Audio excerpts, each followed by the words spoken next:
Fala galera, beleza? Então, como diz o título aí, CNC 100% caseira no que se diz referente à estrutura, com dois eixos no eixo Y. Tá, então quando se fala de uma CNC, para quem não tem, digamos, o mínimo de conhecimento a respeito disso, então se trata por eixos, digamos, o sentido da direção de movimentação. Então esse sentido que se diria, digamos, para frente e para trás, se trata como eixo Y. E o que se diria de um lado para o outro, direita, esquerda, se trata por eixo X, ok? E tem aqui o eixo Z, que é que faz a movimentação do seu equipamento de fresagem, por exemplo, já que aqui se trata de uma CNC router.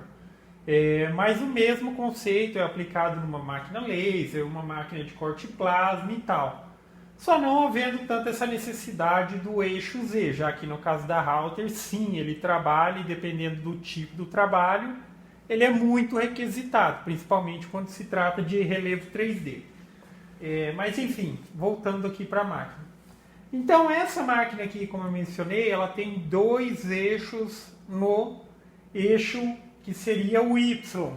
Por que eu estou mencionando isso? Principalmente para quem para quem tem pouco conhecimento. Então essa é uma variação que tem em máquinas um pouco mais comprida. Então sim, é possível fazer a máquina simplesmente com o eixo centralizado. Tanto é que esta máquina que tem aí o processo de construção, até certo ponto, eu até dei como concluído para de fato dizer, essa é uma de 3 eixos e a outra vai ser de 4 eixos. Mas a construção inicial dela foi com eixo centralizado, chegou a um resultado bem satisfatório, mas como eu tinha a possibilidade da utilização de um outro motor já tinha disponível, eu fiz essa modificação. Então tá aqui, ó. Então essa é a única diferenciação quando se fala, tipo, é uma máquina CNC router com 4 eixos. Eu não estou dizendo que é o quarto eixo, 4 eixos. Então esses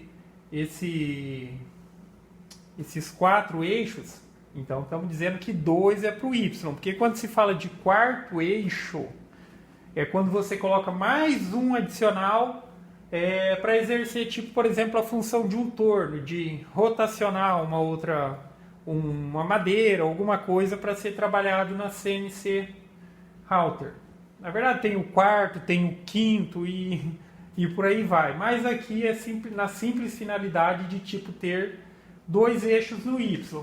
Isso se faz mais necessário, se torna assim, digamos, é melhor fazer assim quando você quer desenvolver uma máquina com o pórtico aqui, o nosso pórtico que se movimenta no eixo Y, mais largo. Porque isso é bem simples o conceito. Tentar explicar aqui de uma maneira bem fácil. Inclusive isso daqui era a peça. Isso daqui era a peça que antes tinha aqui, quando era centralizado. Então o rolamento era acoplado aqui e tinha um lá do outro lado. Mas, enfim, o conceito é o seguinte. Quando a máquina começa a ficar, digamos, mais extensa, e isso eu vou dizer a partir desse tamanho, até porque aqui eu achei que ficou um resultado bacana. Tinha uma variação em função da torção, mas não era tanto. Se a gente considerar que estamos falando de um equipamento caseiro e tal, que não tem aquele travamento perfeito nos eixos e tal, se chegou a um resultado muito bacana. Utilizando componentes próprios para a construção de uma CNC, até nessa medida aqui eu acredito que beira a perfeição, utilizando equipamentos próprios, tipo eixo retificado e tal, mesmo sendo simplesmente um eixo, porque eu já vi até máquinas maiores, com área de trabalho maiores com essa, com um eixo só, centralizado, e que tem um resultado que beira a perfeição. Então, enfim, se tratando de equipamento componentes próprios para CNC. Mas voltando aqui à questão do eixo. Então, quando a gente fala de CNC caseira, é óbvio que vai ter alguma folga no conjunto, aqui ou ali. E se tratando de um eixo de tração, ou seja, o Y ele funciona como eixo de tração, que faz a movimentação. Se fosse só para movimentar, beleza, provavelmente ele sempre movimentaria bem alinhado. A questão é que o seu equipamento de fresagem, em determinado momento, ele pode estar numa extremidade do pórtico ou na outra. E é justamente nessa hora que vai ter a chance de apresentar torção, porque ela vai estar sendo tracionada pelo meio e vai haver uma resistência na lateral. Havendo uma resistência aqui, ó, vamos supor, ele está puxando lá. Se a máquina está em contato aqui fresando, o que vai acontecer? Vai dar uma torcida. Ou pelo menos vai exercer essa força de torção. E se tratando de componentes caseiros e tal, tendo essa possibilidade de folga, o pórtico vai dar uma torcida. E isso influencia na questão da qualidade do corte. Beleza? Então agora quando se tem dois eixos, um em cada extremidade, ou o equipamento de fresagem estando aqui ou estando lá, não tem essa possibilidade de torção. Não tem, porque eles são movimentados exatamente com a mesma força nas duas laterais. Então não existe essa possibilidade quando se fala de dois motores laterais. E fica a dica, então, para quem está pensando em construir, dá para trabalhar só com um eixo centralizado. Mas eu digo que, estou dizendo agora por experiência própria, até por isso eu fiz a com 3 eixos, para não ficar dizendo eu acho que vai acontecer isso, eu acho que vai acontecer aquilo. Dá para chegar num resultado bacana, mesmo sendo componentes caseiros, utilizando 3 eixos, até o que seria mais ou menos essa medida aqui. Então aqui eu consegui uma área de trabalho de aproximadamente 90 por 75. Se usar a medida bruta aqui, vamos dizer assim, 1 metro.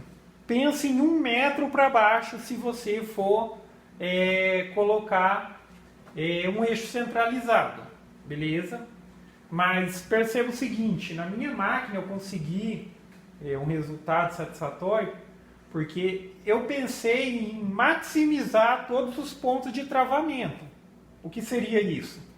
Então, por exemplo, perceba que ali tem os rolamentos. Eu fiz com um espaçamento bem grande, praticamente 20 centímetros. Então, se tivesse essa mesma estrutura e ali os rolamentos eles fossem mais próximos, ele teria mais folga no conjunto. Então, eu pensei sempre em maximizar, de maneira que não fique excessivamente grande para não perder tanta área de trabalho, porque uma vez que você aumenta as dimensões de alguns componentes, para que se obtenha a área que você precisa, você tem que aumentar a estrutura toda. Entendeu? Quando se fala de uma máquina com componentes próprios e tal, estrutura de ferro, você pode ver que muitas vezes a largura do pórtico que se movimenta no Y e que carrega o eixo X é às vezes 10 centímetros. Beleza? Se falando de componentes de qualidade, tal, guias lineares, até mesmo às vezes piloblock, essas coisas, dá para trabalhar com um pórtico pequeno, mas a gente está falando de uma estrutura caseira, totalmente feita de madeira e totalmente com componentes caseiros. Então tem que tentar maximizar de conseguir esse travamento para que não se tenha tanto jogo. Mas enfim, basicamente é isso. Então eu vou fazer uma movimentaçãozinha ali só para encerrar o vídeo. Então esses dois eixos eles se movimentam de forma idênticas. Na verdade ele é espelhado, o mesmo comando que está indo para um motor está indo para o outro. Eles giram no mesmo sentido. Beleza? Então vou movimentar eles mesmo. Para frente, para trás.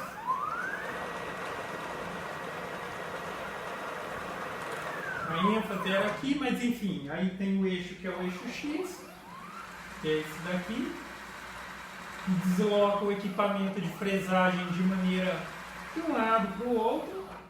E agora aqui tem o eixo que ou eleva, esse aqui, ou abaixa, ou eleva o equipamento de fresagem, beleza? Então é isso aí, galera. Gostou do vídeo? Dá um joinha, inscreve no canal. Lembrando que lá no canal tem o vídeo passo a passo da construção dessa máquina, mostrando as etapas. Eu não estou ensinando a fazer, mas com base nisso eu estou dando bastante dicas. Acredito que dá para dar uma elucidada em quem está pensando em construir uma também. Como foi mencionado aí, 100% da estrutura caseira, que não tem nada tipo que se diga, isso é para próprio de CNC. Não, não tem nada, beleza? Então é isso aí. Gostou do vídeo? Dá um joinha, inscreve no canal que em breve estarei postando mais vídeos. Falou?